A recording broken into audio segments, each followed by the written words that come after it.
started, as always, with a rundown on the latest in entertainment news. Will, we are going to talk about three things today. First thing I want to talk about is Batmans. I don't know what you would call the plural version of Batman. Oh, man. And I'm shocked that we even have to ask that question because that's kind of where we're at right now. Apparently, HBO Max had signed a contract or will sign a contract with Ben Affleck to appear as Batman yet again with whatever content that HBO Max wants him in, which now brings our total number of current Batmans. We now have 3 Batmen. Trio. Yes, we have Rob Pattinson in the new film version of Batman. And then we have, of course, Michael Keaton playing maybe Bruce Wayne, maybe Thomas Wayne. We're not sure in the Flash film. What a surprise. I know, Man. that's awesome, I must say. And then we have Ben Affleck back as the Justice League Batman. So apparently what they're doing here, and I want to ask your opinion on this. I'm for it. We're going from the DCEU, the DC Extended Universe, to the DCM, the DC Multiverse.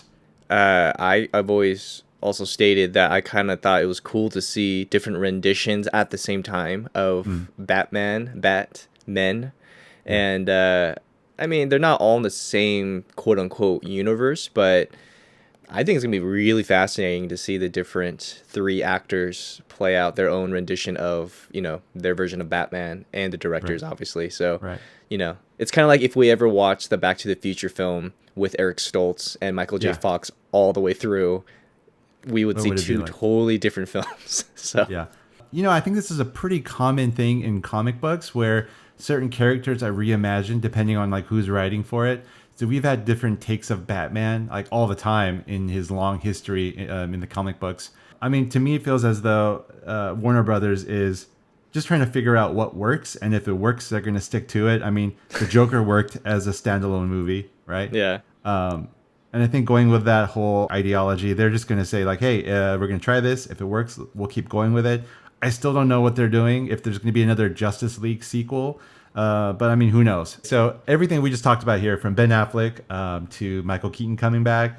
So none of this has been officially confirmed or announced. Yeah. However, I think we'll get a lot more confirmation at the DC Fandom event on August 22nd. So we will be giving you guys a report on that when more news becomes available. Heck yeah. Another thing I want to talk about with you, Will, is the fact that more and more movie delays are around the corner. I'm really, really bummed about some of these delays here, most especially Halloween Kills.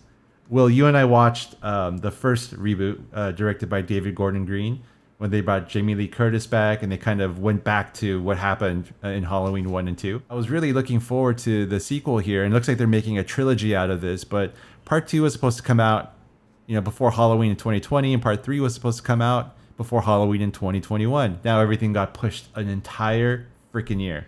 Yeah. So this is what happens when a movie is based around a holiday. And obviously, if you want to take advantage of Halloween, you got to wait a whole damn year to release it, which really, really, really, really sucks. Honestly, I think that it's funny that they're doing another Halloween with Jamie Lee Curtis. To me, I just kind of compare it to with Sarah Connor and the Terminator. I mean, it's cool that they're bringing like the OG back, like Jamie Lee Curtis as Laurie Strode, or Sarah Connor with Linda Hamilton. It's really, really cool, I think, and it kind of gave, and I mean in Dark Fate Terminator, it kind of gave the movie a fresh burst of energy. Yeah. And she has that character down. And which is funny though, because that's supposed to be like really the third part of Terminator 2, right? I mean, minus all the other films that were in between. So many movies these days, they're like saying, okay, these last 3 or 4 sequels were bad, so we'll go back to like that point where it was still pretty good. So Terminator did it, of course. Halloween did it. Where last year or 2 years ago, that Halloween film was a direct sequel to Halloween 2. Bryan Singer did that with Superman Returns. It's a thing. Yeah, but, it is. We see a pattern. It's funny how they expect us just to forget years and years and years of bad sequels. No. But we don't forget. This just popped up this past week, but apparently Leigh Whannell, the director of films such as The Invisible Man and also of the film Upgrade, he also wrote a lot of James Wan's films ranging from Saw to The Conjuring. He is in talks to direct The Wolfman, starring Ryan Gosling. So when I first heard about this, I got really excited because Leigh Whannell to me is a man that is able to create amazing movies, even though he's limited on budget. So when I see filmmakers like that, I just get really excited. And if you give a guy like that budget, it's almost a little bit like with Nolan. He broke onto the scene with The Following and then Memento, and then he got a budget for first Insomnia and then Batman Begins. So what are your thoughts? I know you were a big fan of Upgrade. Yeah, I definitely enjoyed Upgrade. I think this is gonna be great for him because for one, like you said, he works really well with low budgets.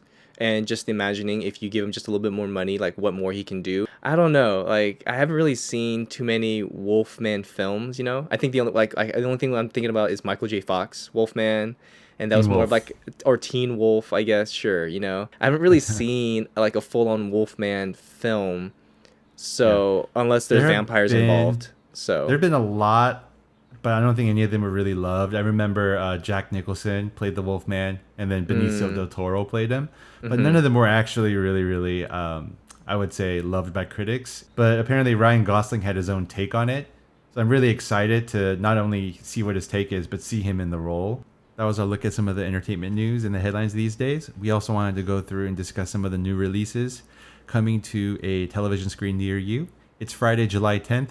So I want to talk a little bit about first The Outpost. This came out last week. Currently has an 89% in Rotten Tomatoes. It's about a team of U.S. soldiers stationed at the deadliest outpost in Afghanistan. There's another film that's actually releasing today called The Old Guard. It's starring Charlize Theron. It's available on Netflix now. She leads a covert group of mercenaries, and apparently they are all invincible. They have an inability to die or get hurt. Sounds very interesting based on a graphic novel. We're actually going to be reviewing that next week. And we talked last week a little bit about the movie Palm Springs. Currently has a 98% on Rotten Tomato. It's actually available today. It was not available last week. Andy Samberg, he plays someone named Niles, meets someone named Sarah at a wedding. And what it's basically is, it's a Groundhog Day rom-com where the day keeps repeating, but you're able to actually pull others into the loop with you. So it's not like The Edge of Tomorrow, which I think is an interesting take. It kind of changes it up just a little bit. So I'm really, really eager to watch that. That's available on Hulu. And then lastly, Greyhound is also available, and we are reviewing that in this episode, in this podcast. So you'll see a YouTube video on that probably in the next day or two.